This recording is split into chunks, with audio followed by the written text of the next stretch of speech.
On an unexpected day, my life took a profound turn. Awakening to a realm of absolute darkness, the vibrant colors and shapes that once defined my world vanished, rendering me blind. Despite the local doctor's exhaustive investigation, no physical explanation surfaced for my peculiar predicament. Whispers among the villagers hinted at a belief in an ancient legend, the seer's curse, said to bestow profound insight at the cost of one's eyesight. Initially, terror gripped me as my beloved art, meticulously crafted on canvas, depended on my sight. Yet, with the passage of time, I unearthed a newfound way to perceive the world.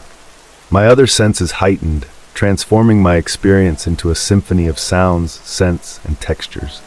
The rustling of leaves, the distant murmur of the creek, and the shifts in the wind became an integral part of my unconventional palette. Soon, whispers began to infiltrate my consciousness, initially dismissed as mere figments of my imagination. However, they evolved into clear, distinct voices of those long departed.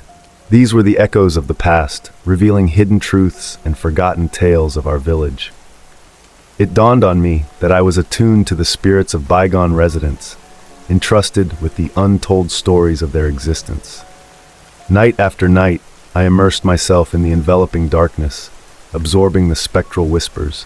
The voices wove a tapestry of our village's history, intricately laced with secrets, love, loss, and betrayal. The seer's curse, it seemed, had unlocked a portal to a parallel world, accessible solely to me. As time unfolded, I embraced my newfound purpose. The curse, rather than a mere loss of sight, revealed itself as a gift of profound insight. I became the conduit between the living and the spirits, a storyteller sharing their clandestine narratives. My art underwent a metamorphosis, transitioning from physical landscapes to canvases reflecting emotional and spiritual depth. Although the challenge of losing my sight was undeniable, it birthed a realm of understanding. I evolved into the village's seer, a guardian of its concealed history, revered and sought for wisdom. In the absence of sight, I discovered something extraordinary, an insight transcending the material world's confines.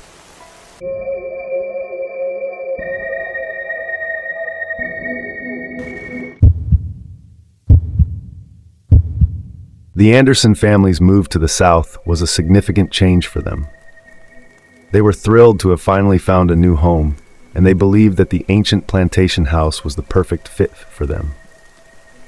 Despite the house's eerie, time-worn exterior, they looked beyond it, imagining the life they would create within its storied walls. As the family started to get comfortable in their new home, they couldn't help but feel a sense of unease. The house seemed to come alive as they settled in, revealing its hidden past. It was almost as if the walls had memories of their own. The creaking of the floorboards and the rustling of the curtains in the breeze felt like whispers from another time. As night fell, the house became even more eerie. A symphony of unsettling sounds filled the air, the distant echo of marching feet, the soft clink of metal, and whispers that seemed to float through the corridors. These were no ordinary sounds, but the lingering echoes of the Civil War, a time when the house stood amidst the chaos of battle. It was almost as if the past was trying to break through and make its presence known to the new inhabitants of the house. The family couldn't help but feel a sense of awe and wonder at the history that surrounded them. They knew they were living in a place that had seen so much, and they couldn't wait to uncover more of its secrets. Initially, the family was frightened by the spectral figures of soldiers wandering through their home, trapped in an endless loop of their last living moments.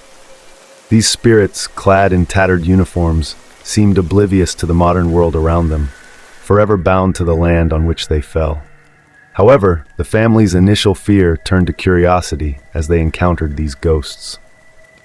Among the ghostly ranks was a young soldier named Thomas, whose spirit resonated deeply with the Andersons' young son, Robbie. Through his conversations with Robbie, Thomas shared his story of the battles, the camaraderie, the longing for home, and the abrupt end that came on this very ground. As the Anderson family delved deeper into the history of the house and the land, they uncovered tales of bravery and tragedy. Each story they learned helped a spirit find peace, releasing them from the shackles of their eternal march. The family researched the history of the house and the land, unearthing stories of both bravery and tragedy. They learned about the soldiers who fought and died on the land, and the families who had called the plantation house home. The house transformed as the family researched and acknowledged the spirit stories. They began to see the spirits not as haunting figures, but as young men who had once lived and breathed much like themselves. The eerie atmosphere gave way to a sense of serenity, and the spectral soldiers began to fade, leaving behind a tranquil silence. The Anderson family's understanding of the spirit stories allowed them to help the spirits find peace and move on. Through this experience, the Andersons learned a profound lesson about history and humanity. They realized that the past lives on, not just in books or monuments, but in the stories of those who lived it. Their once haunted house became a sanctuary of understanding and respect, a place where the echoes of the past were acknowledged and honored. The Anderson family found more than just a new home. They found a deep connection to the land and its history. The house, once a symbol of haunting and mystery, stood as a testament to healing and the enduring power of memory.